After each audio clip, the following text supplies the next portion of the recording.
ఈరోజు తెలుగు ప్రజలు గర్వించదగ్గ రోజు.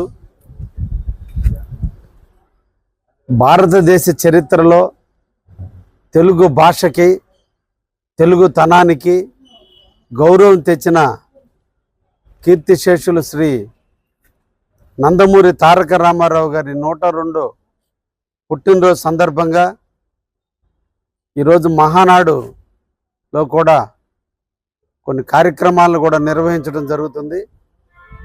వారి ఆంధ్రప్రదేశ్కి చేసిన సేవలు, తెలుగు భాషను గుర్తింపు తెచ్చిన విధానం, తెలుగుదేశం పార్టీని స్థాపించి 9 నెలల 10 రోజుల్లోనే రాష్ట్రంలో, దేశంలో కాంగ్రెస్ పార్టీని భూస్థాపితం చేస్తూ రాష్ట్రంలో తెలుగుదేశం గెలిపించిన మహానుభావుడు ఎన్టీ రామారావు గారు.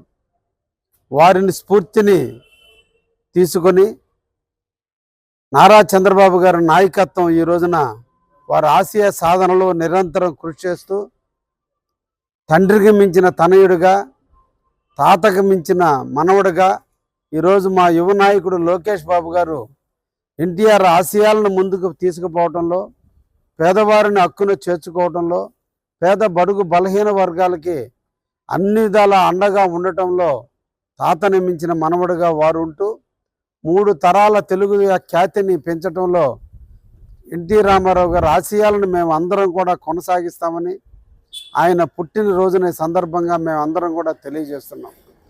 102 సంవత్సరాలు పూర్తయి ఇప్పటికి కూడా వారు పేద బడుగు బలహీన వర్గాల హృదయాల్లో ఉన్నారంటే రాముడిగా, కృష్ణుడిగా, దేవుళ్ళుగా కొలిసేటువంటి ఎన్టీ రామారావు గారు మన తెలుగువాడిగా పుట్టడం మనందరి గర్వకారణం.